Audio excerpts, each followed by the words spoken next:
Ce sont les objets les plus mystérieux du cosmos. L'univers présente beaucoup d'aspects surprenants, mais les trous noirs sont parmi les plus étranges.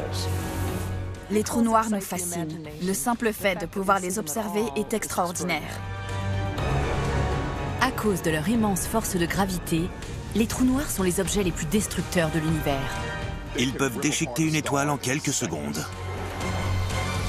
Mais ils ont une autre facette. Ce ne sont pas des objets abominables et dangereux. Ce sont des éléments formidables et mystérieux de l'univers. Pour dévoiler les secrets des trous noirs, nous allons les décortiquer. Nous découvrirons comment ils se forment, ce qui se passe quand deux d'entre eux entrent en collision, et nous verrons comment un jour, l'homme pourrait voyager à travers un trou noir.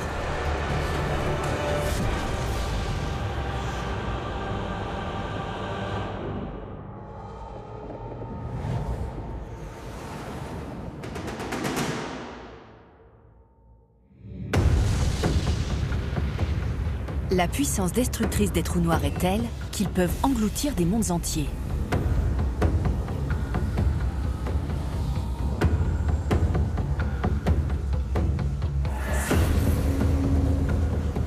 Depuis des décennies, leur force nous fascine.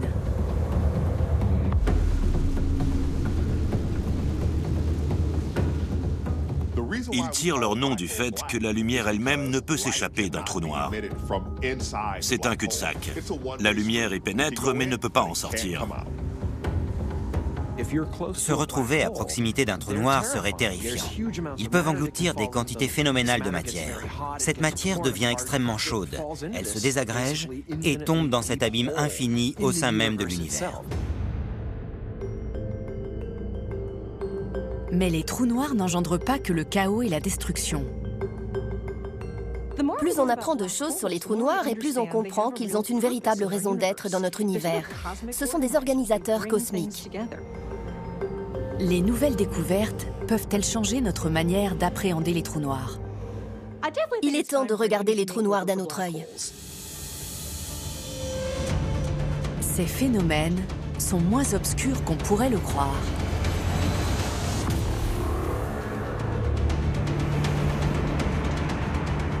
Traversons le voile de poussière glacée qui les entoure.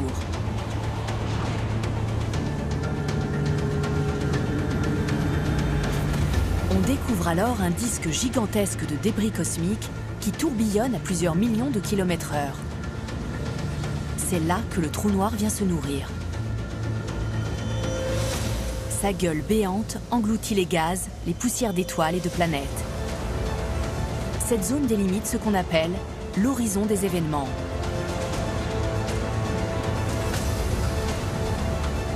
C'est une sphère sombre et opaque dont aucune lumière ne peut s'échapper. À l'intérieur, les lois du cosmos volent en éclats. En matière de trous noirs, les lois de la physique universelle s'appliquent moins bien qu'ailleurs dans le cosmos. Lorsque vous tombez dans un trou noir, votre vitesse s'accélère de manière croissante jusqu'à atteindre celle de la lumière. Mais on ne sait pas ce qui se passe une fois à l'intérieur. Nous sommes face à un problème que le cerveau humain ne comprend pas, où le temps et l'espace partent en lambeaux et se comportent de manière inhabituelle. Cela va nous forcer à évoluer pour mieux appréhender la vraie nature de la réalité. Il y a encore 30 ans, l'existence des trous noirs était purement théorique. Une simple prévision mathématique d'Einstein. Mais à présent, nous savons qu'ils existent. Voici notre galaxie, la Voie lactée. Dépouillée de ses étoiles, de ses planètes, de ses roches et de sa poussière, elle révèle un sombre secret. Un trou noir supermassif, Sagittarius A.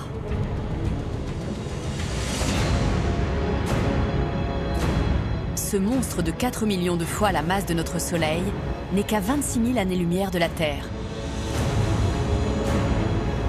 L'étude de ce titan nous donne l'occasion de comprendre le fonctionnement des trous noirs.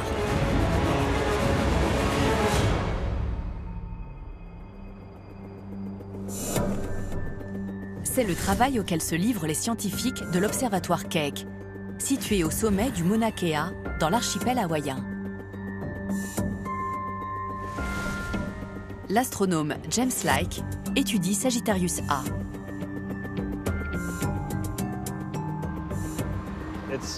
C'est très rare de trouver un trou noir si massif aussi près de nous. Les autres trous noirs de densité semblable se trouvent tous dans des galaxies très éloignées. Pour se rendre au bureau, James doit sillonner les lacets d'une piste jusqu'au sommet d'un massif qui culmine à 4000 mètres.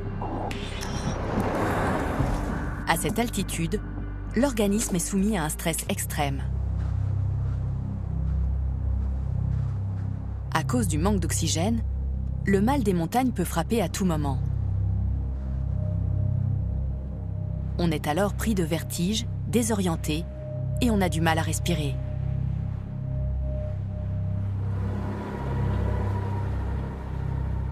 L'altitude est toujours un problème. On ne réagit jamais deux fois de la même façon. Nous souffrons tous de perte de la mémoire immédiate quand nous sommes ici. C'est pourquoi tout est consigné sur une checklist. On oublie ce qu'on vient de faire.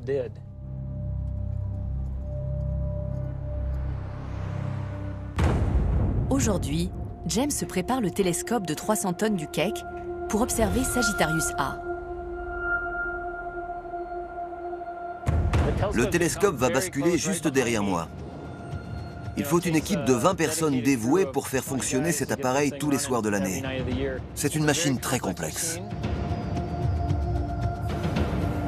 Le mouvement continu de l'atmosphère terrestre courbe la lumière et fait scintiller les étoiles. Cette distorsion empêche les scientifiques d'obtenir une vue nette de la Voie lactée.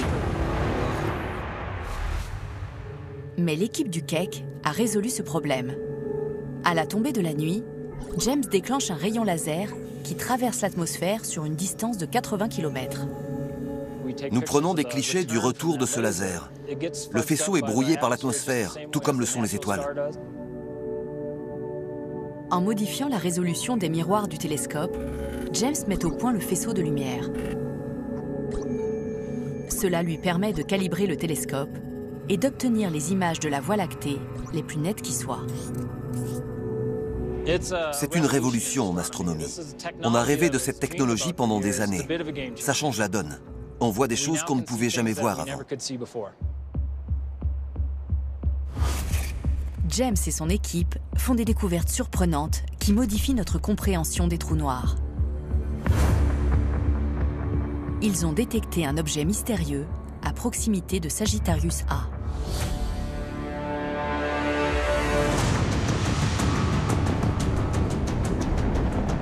Il s'agit de G2, un nuage de gaz interstellaire qui pourrait contenir une étoile. Son avenir est plutôt sombre. Les scientifiques estiment que le trou noir va expulser une partie du nuage dans l'espace avant de dévorer les restes pour devenir encore plus massif et plus puissant.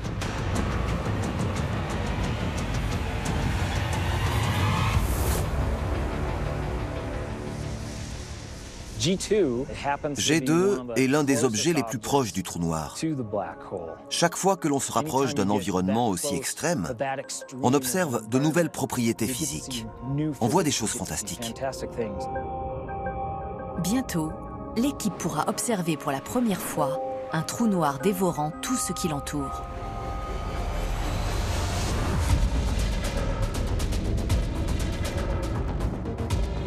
Sagittarius A est 4 millions de fois plus massif que notre Soleil. Mais à 300 millions d'années-lumière de la Terre, il existe un trou noir 5000 fois plus grand.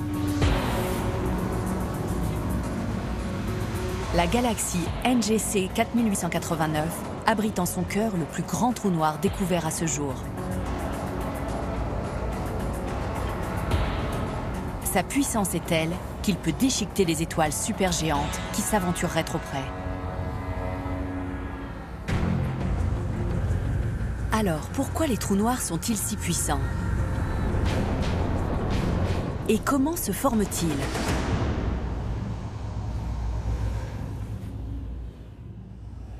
Un trou noir se forme à la mort d'une étoile massive. Il faut une étoile d'au moins 8, 10, 20 masses solaires. Elles peuvent produire des millions de fois l'énergie que produit notre Soleil. En quelques secondes, elles vont engendrer autant d'énergie que le Soleil en une année.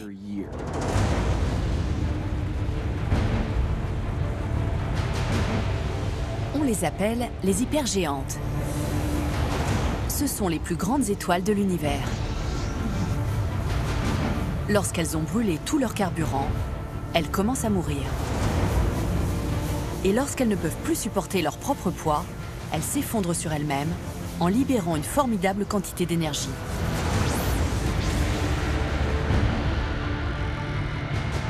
Elles forment alors une gigantesque supernova.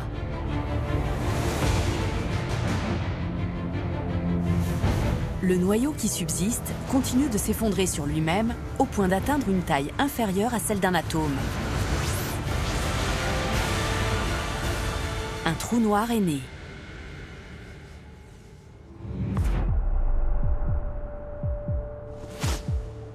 Cet observatoire du sud de la Californie est le lieu de travail d'une des rares personnes qui assistent à ce processus. Doug Leonard chasse les trous noirs. En 2005, nous avons été alertés de l'apparition d'une nouvelle supernova dans la galaxie NGC 266. J'ai donc voulu obtenir une image en gros plan très détaillée de la supernova. C'est ce qu'on a fait avec cette photo. Doug fouille dans les archives du télescope spatial Hubble et découvre qu'avant de s'effondrer, l'étoile était une hypergéante. J'étais très enthousiaste, car c'est justement le genre d'étoile dont on pense qu'elle laisse un trou noir après sa mort. Aujourd'hui, lorsque Doug observe ce point dans l'espace, il ne brille plus. Selon nos théories et nos calculs, il y a un nouveau trou noir ici même. Les conditions semblent parfaites. Belle nuit. En dépit de 9 années de recherche, Doug n'a pas trouvé une autre supernova assez grande pour former un trou noir. On est prêt pour le grand show. À présent, il étudie les plus grands trous noirs dans l'univers. Ceux comme Sagittarius A, dont la masse équivaut à plusieurs millions de fois celle de notre Soleil.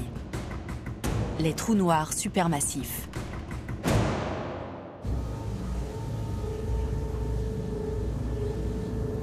Tandis que les trous noirs supermassifs grandissent, leur force de gravité croissante attire davantage d'objets dans un gigantesque disque d'accrétion.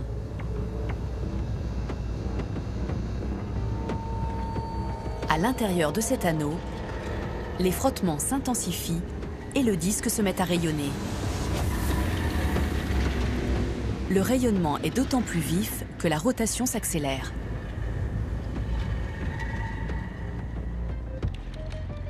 L'équipe de Doug peut mesurer l'intensité de ce rayonnement pour déterminer la taille et la puissance d'un trou noir. Plus la rotation des objets autour du trou noir est rapide, plus le trou noir est massif. Les forces de gravité déterminent la vitesse de rotation. En s'appuyant sur cette technique, Doug découvre des trous noirs de plusieurs dizaines de millions de masses solaires. Avec un peu de chance, on pourra appliquer ce genre d'études à des distances croissantes et mieux comprendre la dynamique de tous les trous noirs supermassifs. Les trous noirs sont des objets encore peu connus. Mais certains trous noirs supermassifs font tout pour attirer notre attention. Dans les années 1960, lorsque les scientifiques pointaient leurs radiotélescopes et leurs télescopes à rayons X vers le ciel, ils détectaient des sources d'énergie très puissantes. Les scientifiques parlent alors de quasars. Ce n'étaient pas des explosions, mais des objets qui émettent plus de lumière qu'une galaxie entière. Imaginez une source d'énergie dont vous savez qu'elle est très lointaine et extrêmement brillante, c'est-à-dire d'une puissance et d'une luminosité prodigieuses. Quelque chose doit générer cette énergie. Qu'est-ce qui peut bien alimenter une source dont l'éclat est perceptible à travers l'univers?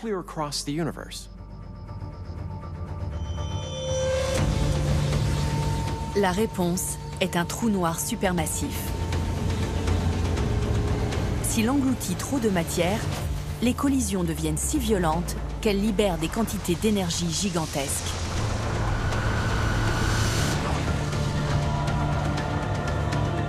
Des jets de gaz lumineux sont expulsés à des centaines d'années-lumière dans l'espace.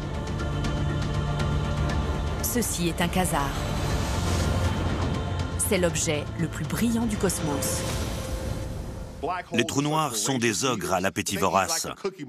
La majorité de ce qu'ils ingurgitent est expulsée. La matière est portée à des températures extrêmes en émettant une lumière très vive. Lorsque la matière tombe dans le gigantesque puits gravitationnel d'un trou noir, elle se comporte presque comme dans un accélérateur de particules. Son accélération est croissante. Elle se réchauffe et émet une lumière vive qui devient perceptible à travers l'univers.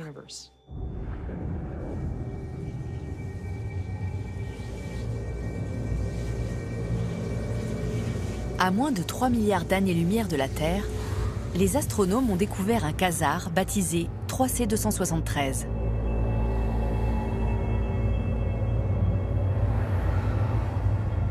C'est l'objet connu le plus brillant de l'univers. En son cœur, il abrite un trou noir supermassif dont la masse avoisine le milliard de masses solaires.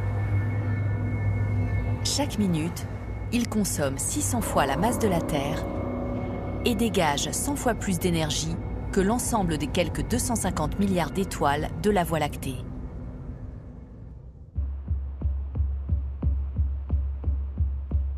Mais les quasars existent sous des formes et des tailles variables. À Pasadena, en Californie, les chercheurs tentent de calculer leur nombre dans l'univers. Daniel Stern est un scientifique de la NASA. Il travaille avec le télescope spatial NuSTAR. NuSTAR est environ 100 fois plus sensible que les précédents télescopes spatiaux. C'est un atout pour l'étude de ces phénomènes extrêmement énergiques dans l'univers. Les plus gros quasars sont invisibles pour les télescopes traditionnels.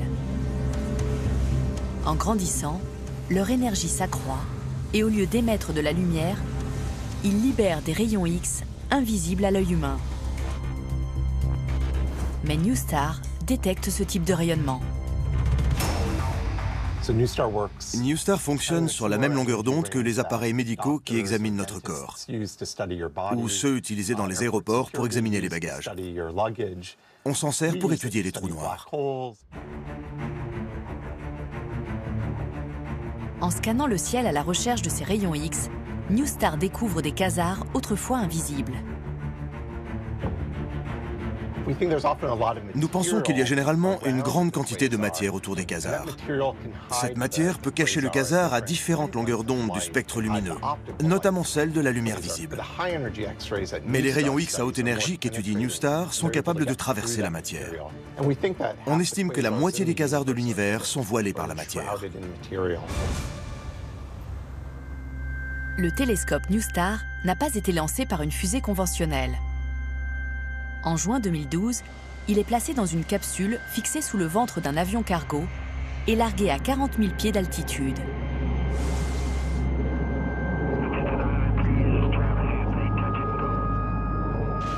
La fusée est mise à feu et accomplit son ascension vers son orbite à 600 km d'altitude. NuSTAR est placé en orbite équatoriale. Toutes les 90 minutes, il accomplit le tour de la Terre. En ce moment, il survole la côte ouest de l'Afrique. Notre station principale au sol est située à Malindi, au Kenya, sur la côte est. Dans 4 minutes, nous allons rassembler les données collectées par NuSTAR.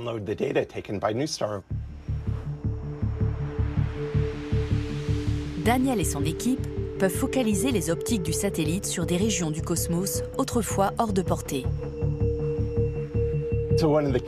Les satellites précédents travaillaient déjà dans ce régime de haute énergie. Mais ils n'ont pu étudier que l'univers proche. Avec NuSTAR, on peut atteindre des distances cosmologiques pour découvrir des quasars situés à 10 milliards d'années-lumière. Le télescope ne renvoie pas d'informations à chaque orbite, mais toutes les 6 heures. Avec NuSTAR, c'est Noël 4 fois par jour, grâce à la fréquence des données. C'est toujours fascinant de voir ce qui a été enregistré pendant l'intervalle. NuSTAR rejoint la flotte des télescopes et détecteurs nouvelle génération. Ensemble, ils nous révèlent que les quasars sont bien plus répandus qu'on ne l'imaginait.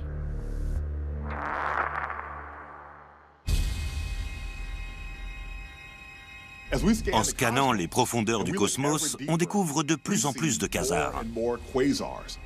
Pour qu'un quasar se forme, il faut un trou noir supermassif. Et on en découvre par millions. Ces objets sont donc partout. À l'origine, l'existence des trous noirs était purement théorique. Aujourd'hui, nous savons qu'il en existe des milliards à travers l'espace. Alors, pourquoi les trous noirs sont-ils si nombreux dans l'univers?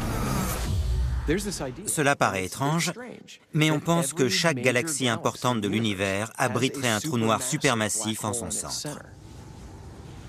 On a commencé à se demander s'il pourrait y avoir un trou noir au cœur de notre galaxie. Avec ses 4 millions de masses solaires, Sagittarius A est un trou noir supermassif.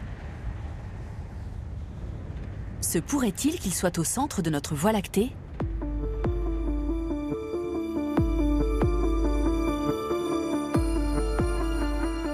À Los Angeles, une équipe de scientifiques se penche sur la question.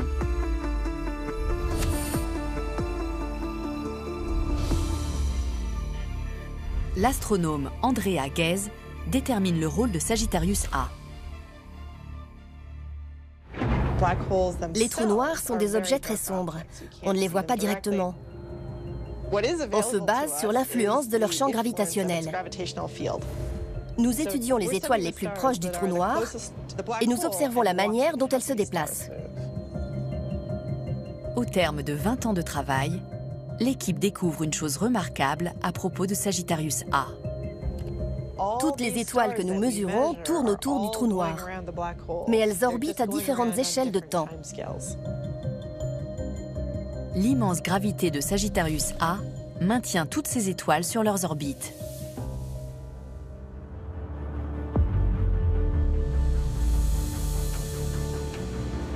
Si on dépouille la Voie lactée des poussières et des gaz, on remarque que ces étoiles ne sont pas seules.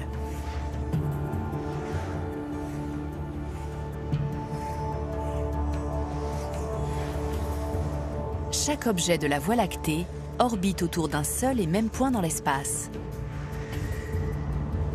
Un trou noir supermassif, Sagittarius A, le cœur et le maître de notre galaxie.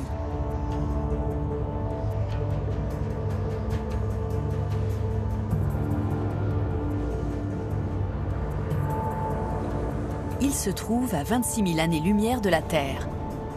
Mais en dépit de la distance, nous ne pouvons pas échapper à son influence.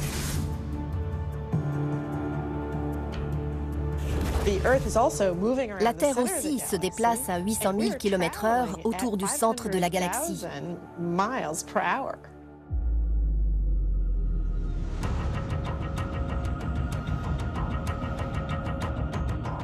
Les scientifiques scannent un nombre croissant de galaxies à travers l'univers. Ils découvrent un trou noir supermassif au centre de chacune d'entre elles.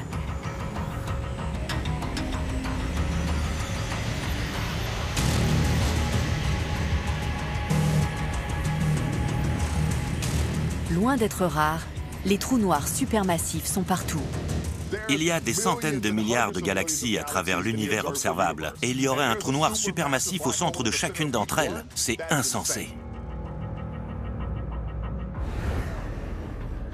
Et ce n'est pas tout.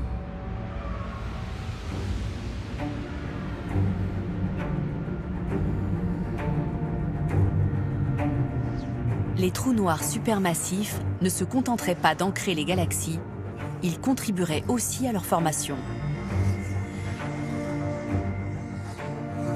La force de gravité intense d'un trou noir attire les étoiles qui passent à proximité. Leur masse combinée attire davantage d'étoiles pour former progressivement les galaxies qu'on observe aujourd'hui. Les trous noirs supermassifs sont donc à la fois les maîtres et les créateurs de ces galaxies. Cela nous oblige à revoir notre conception de la formation des galaxies, mais aussi le rôle que jouent les trous noirs dans l'univers. Il faut donc des trous noirs pour former des galaxies. Il faut des galaxies pour former des étoiles. Il faut des étoiles pour former des systèmes planétaires et des planètes pour accueillir des êtres comme nous. Le trou noir est donc un rouage de notre propre existence. Notre univers peut apparaître comme un lieu serein et bien ordonné. Mais les apparences sont trompeuses. Vu depuis la Terre, l'espace est un lieu paisible, merveilleux. En réalité, c'est un univers très violent. Les étoiles explosent. Les galaxies entrent en collision. L'univers qui m'entoure est plein de conflits. Notre galaxie, la Voie lactée, va vivre l'un des événements les plus dramatiques du cosmos. Dans 4 milliards d'années, elle entrera en collision avec notre plus proche voisine, la galaxie d'Andromède, à plus de 400 000 km/h.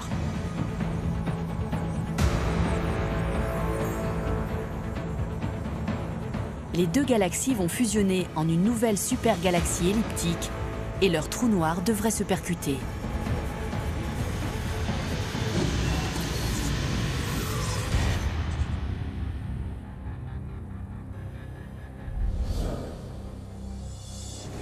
Les collisions de trous noirs sont courantes à travers l'univers.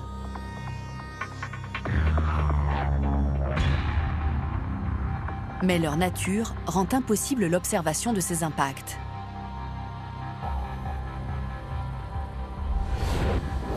Jamison Rollins traque ces collisions. Il n'observe pas les trous noirs, il les écoute. Voici ses oreilles, le LIGO, un réseau de tunnels et de lasers. Nous ouvrons une nouvelle fenêtre sur l'univers. Nous écoutons le cosmos comme nous ne l'avons encore jamais fait avant.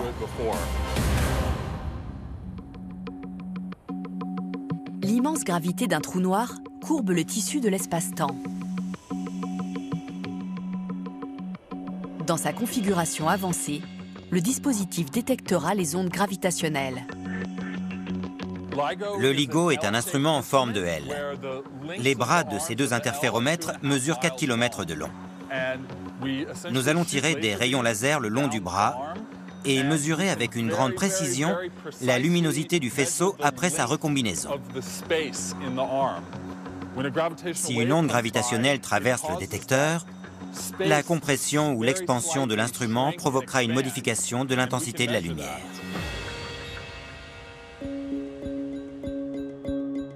Les variations sont infimes, inférieures au diamètre d'un atome.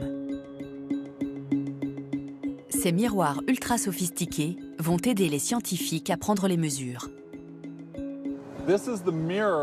Voici le miroir situé au début du bras qui pointe dans cette direction. Le faisceau laser va donc se réfléchir entre ce miroir et celui qui est à l'autre extrémité. C'est une des pièces les plus importantes de cet instrument. Ce sont les éléments clés de la sensibilité du dispositif aux ondes gravitationnelles. L'agrandissement de la longueur des bras pourrait accroître la sensibilité du LIGO. Mais cela créerait un sérieux problème d'ingénierie. Plus les bras sont longs, plus il faut compenser la courbure de la Terre.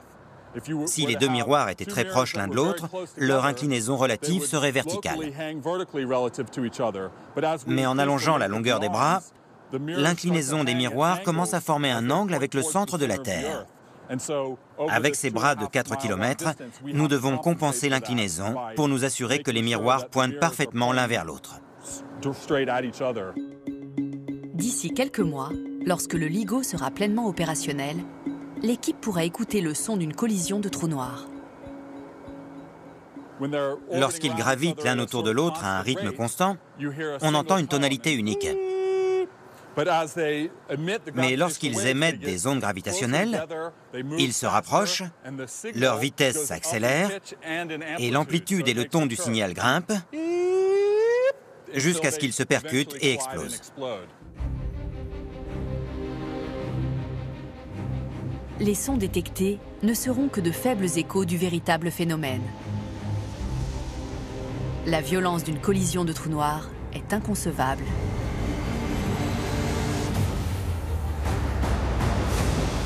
Au cœur d'un nuage ovale de débris stellaires denses et ardents, les trous noirs s'affrontent pour la suprématie.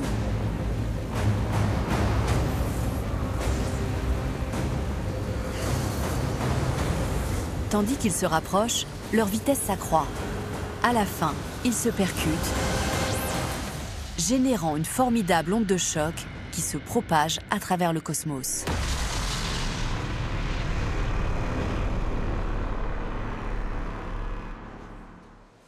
La construction et l'étalonnage du LIGO ont nécessité 20 années de travail. À présent, l'équipe doit franchir un dernier obstacle avant de mettre le détecteur en route. Si un grain de poussière se dépose sur le miroir, la puissance des lasers est telle que la poussière risque de brûler et d'abîmer la surface du miroir. Si cela devait se produire, le coût serait exorbitant, car il faudrait remplacer le miroir défectueux. Jamieson et ses collègues pourront bientôt découvrir ce qui se passe réellement lorsque les trous noirs entrent en collision. Je ne sais pas comment je réagirai à l'écoute des premiers signaux. J'ai consacré toute ma carrière à ce projet. Alors ce sera sans doute un grand moment. On fera sûrement une grosse fête. Mais si le LIGO confirme nos théories sur les collisions de trous noirs, l'avenir de notre galaxie risque d'être sombre. Lorsque les trous noirs nichés au cœur de la Voie lactée et d'Andromède fusionneront, ils engendreront un monstre. Un trou noir capable d'engloutir des millions d'étoiles. Sous le règne de ce nouveau maître, les survivants seront confrontés à une réorganisation brutale. La force gravitationnelle extrême du trou noir lancera les planètes sur de nouvelles orbites. Les étoiles se percuteront. Ce sera le règne du chaos. Un trou noir unique contrôlera le destin de milliers de milliards d'étoiles et de planètes.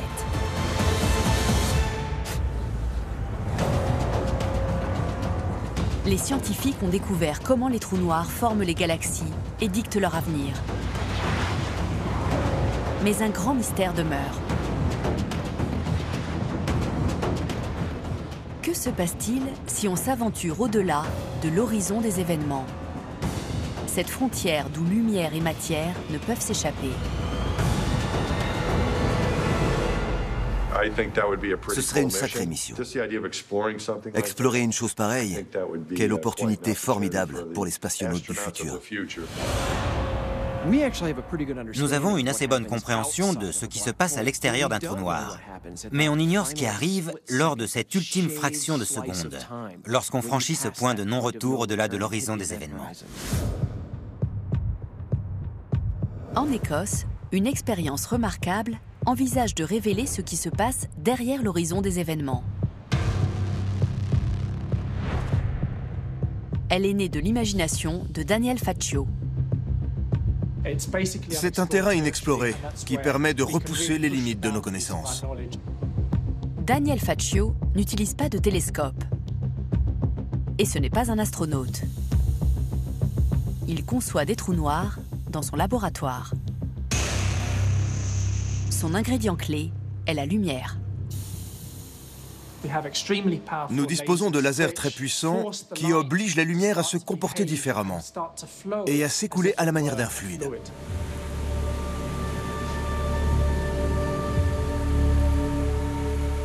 Près d'un trou noir, l'espace aussi s'écoule comme un fluide.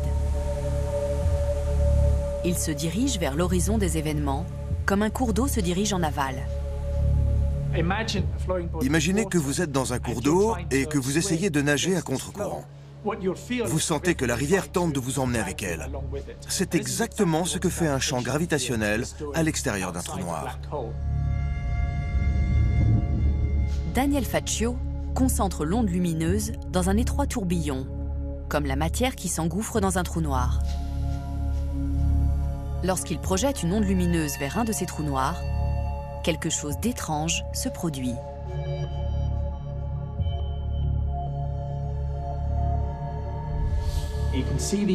Les ondes que vous voyez sont statiques. Elles sont figées à la frontière de l'horizon que nous avons créé.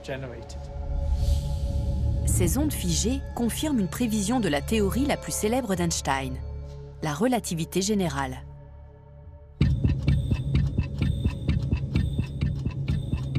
Einstein a prédit qu'à proximité d'un trou noir, la gravité contribue à étirer le temps. Une seconde durerait des années, voire des siècles. Vu de loin, les objets sembleraient figés dans le temps. C'est exactement ce que Daniel Faccio observe avec ses trous noirs expérimentaux. Il est convaincu que la même chose se produit dans l'espace. Si vous deviez observer un vaisseau spatial tomber dans un trou noir depuis un point très éloigné, vous ne verriez jamais ce vaisseau franchir l'horizon des événements. Vous le verriez approcher de l'horizon, mais le temps de votre point de vue ralentirait. Vous verriez le vaisseau progresser au ralenti et rester figé à jamais sur l'horizon des événements.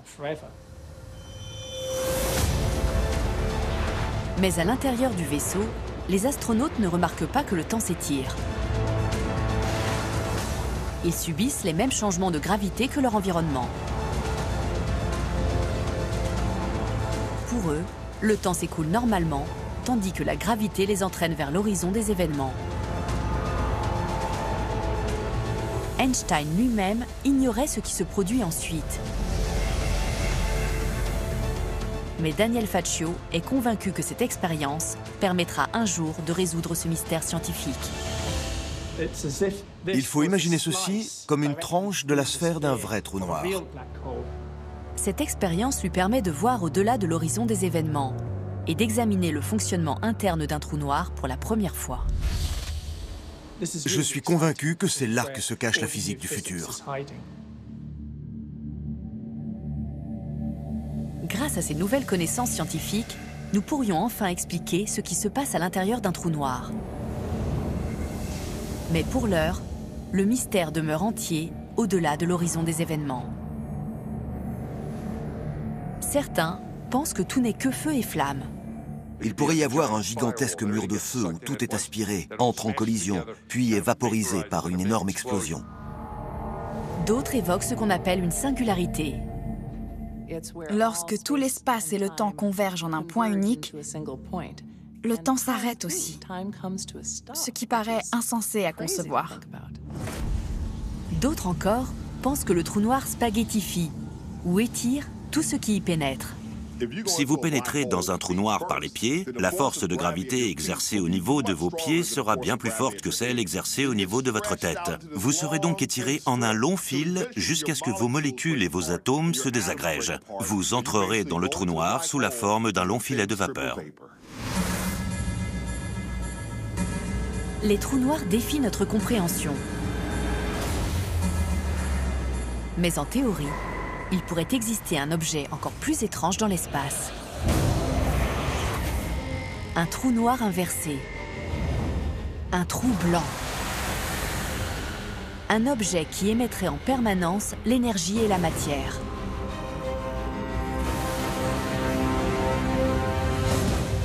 Les trous blancs pourraient ouvrir de nouveaux horizons pour l'humanité.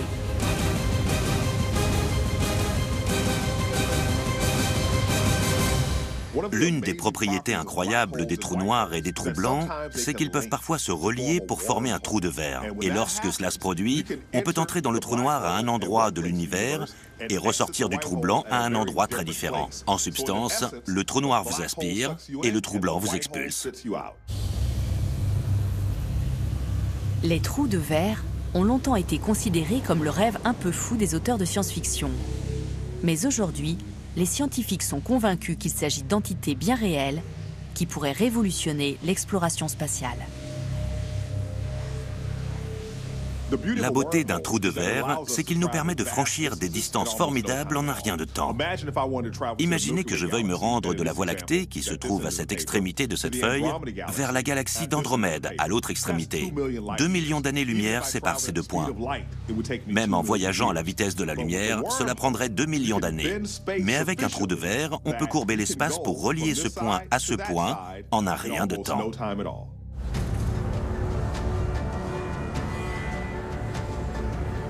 À l'intérieur des trous de verre, les voyages a priori inconcevables deviendraient possibles. Un trajet de plusieurs milliards d'années s'effectuerait en quelques heures.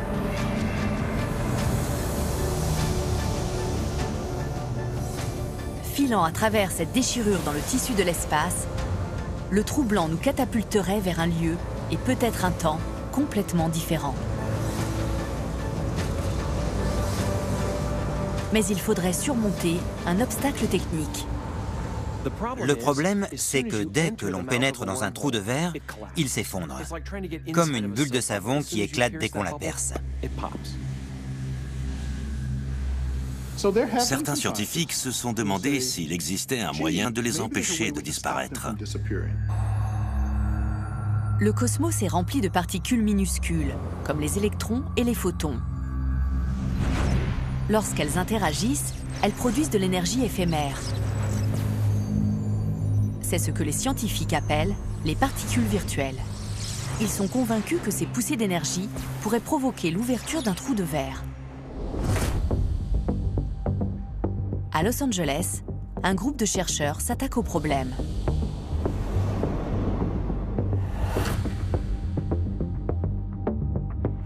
Umar Mohiddin construit un appareil dont le but est de permettre à l'homme de pénétrer dans un trou de verre. Ce domaine de recherche est passionnant. Il y a une grande motivation, car c'est l'opportunité de faire de nouvelles découvertes. C'est l'aspect excitant de la recherche. Un des composants au cœur de sa machine a le pouvoir de révolutionner l'exploration spatiale. Il s'agit d'une boule métallique microscopique. Umar monte cette boule près d'une plaque de métal, ne laissant qu'un espace infime entre les deux. L'interstice est minuscule, de l'ordre du micron, l'équivalent d'un 50e de l'épaisseur d'un cheveu. C'est donc un espace microscopique. Cet espace infime piège des particules virtuelles. Umar est convaincu que nous pourrions utiliser ces poussées d'énergie pour tenter de forcer l'ouverture d'un trou de verre. C'est une frontière. Nous essayons de comprendre des phénomènes physiques et des propriétés de la nature qui font encore débat. C'est ce qui est passionnant. L'appareil d'Umar ne génère que des forces infimes. Mais une version agrandie pourrait fonctionner. Pour provoquer l'ouverture d'un trou de verre, il faudrait construire une sphère métallique de plusieurs millions de kilomètres de diamètre. Puis en construire une autre à côté, les deux n'étant séparés que par le diamètre d'un atome. Enfin, il faudrait faire chuter les deux sphères dans la gueule d'un trou noir. Alors, nous pourrions voyager vers les coins les plus reculés de l'univers. Lorsque l'humanité a su étendre les limites de ses voyages et qu'elle s'est trouvée en situation de découvrir, d'observer et de comprendre, cela a toujours débouché sur de nouvelles connaissances que nous avons utilisées pour améliorer la qualité de vie des hommes. La maîtrise des trous de verre devrait prolonger ce processus. Si nous ne disposons pas de la technologie aujourd'hui, cela n'implique pas que nous ne l'aurons pas dans le futur. Songez qu'il y a à peine un siècle, les frères Wright faisaient voler le premier avion. Il se peut que les trous de verre n'existent pas, ou que leur existence soit chimérique. Mais les mathématiques, la science et la physique, qui ont permis de leur donner une existence théorique, peuvent déboucher sur de nouvelles découvertes, dans des domaines bénéfiques pour l'humanité. Il est toujours utile d'explorer ce genre de choses. C'est le propre de la recherche. Les trous noirs peuvent dévorer les planètes et les étoiles en un battement de cils. Mais à présent, nous savons qu'ils jouent aussi un rôle positif.